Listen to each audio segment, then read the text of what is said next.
Hey wild ones, I'm Lucy and this is Pussy Powered.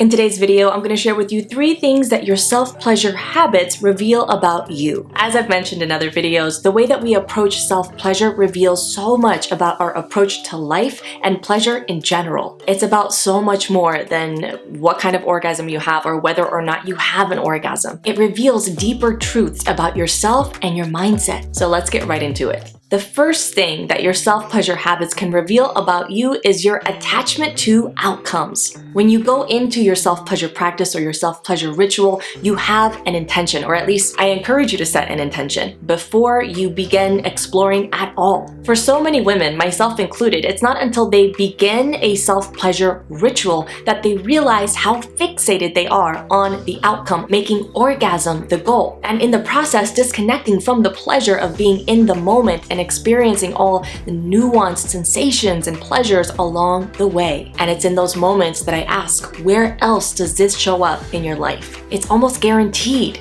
that that very same outcome fixated mindset shows up in their sex lives, probably in their parenting, if they're parents, in their finances, their business, everything. And what this means is that there's an opportunity to be more present in the moment instead of placing your happiness, your joy, your fulfillment, your well-being in the reaching or attainment of that goal. And the more that they keep practicing showing up unattached from the outcome of the orgasm, that's when they have the best, most amazing, fulfilling, expansive orgasms. And something that I absolutely love about a self-pleasure ritual is that we are literally practicing releasing resistance, releasing attachment to a particular outcome, getting into the receiving mode of what we really want, practicing feeling pleasure, being present with the pleasure of right now. And the more we practice this within our self-pleasure time, the less resistance we experience in our life. And the more naturally we attract and allow what we want with ease and pleasure.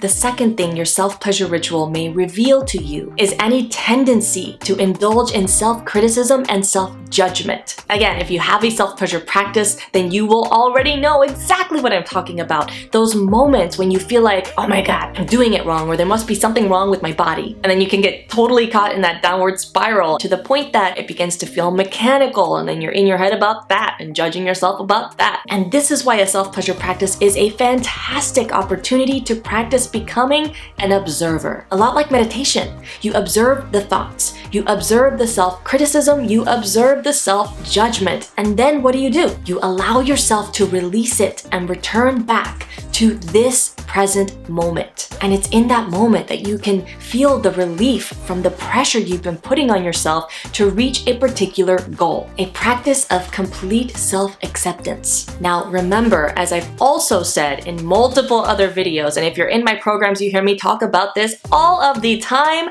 acceptance does not mean giving up. It does not mean quitting. It does not mean disowning your desires or disconnecting from what you want. It is simply accepting what is, acknowledging that this is what it is. Now, what I do with that depends entirely on me. And guaranteed, staying in the cycle, in the thought pattern of self-criticism and self-judgment is not going to support you at all. So this is your time to practice releasing that self-judgment, being present with what is, and being in total acceptance of it while staying connected to your desire and noticing what feels good now, reaching for that next best feeling thought. The third thing your self-pleasure ritual may reveal are feelings of unworthiness.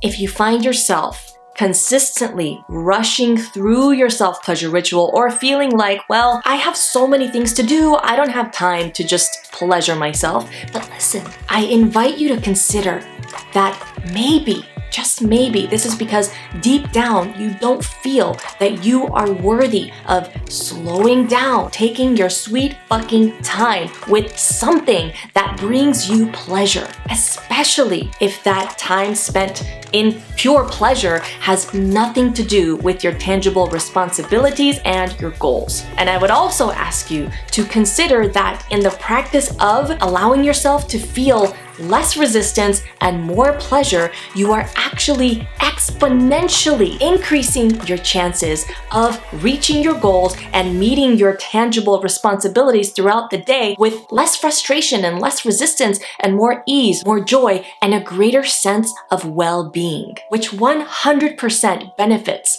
everyone who interacts with you. And it helps you to feel a hell of a lot better. And at the foundation of all of this is you and your connection to your light, to your power, to your truth, and not compromising that for anything, especially this excuse or limiting belief that your pleasure is not that important. Pain is a powerful motivator that gets your ass into motion away from what isn't working. But then, as the vision of what we want becomes more and more clear and more compelling, we shift more of our focus onto what we want instead of just running away from what we don't want. Not ignoring or sweeping under the rug what isn't working in our lives, but observing it, acknowledging it, leaning into the discomfort of it, doing the heavy emotional work, the shadow work, all of the stuff that I guide you through within my programs, Pussy Magic, the Inner Child Healing Program, and the Shadow Work Starter Course. So all of those links are in the description below if you want to go deeper into any of this. And then shifting the focus on what you are committed to creating in your life. All right, wild ones, that's it for today. 3 uncomfortable truths that your self-pleasure ritual may reveal about you. If you liked this video or got anything of value from this video,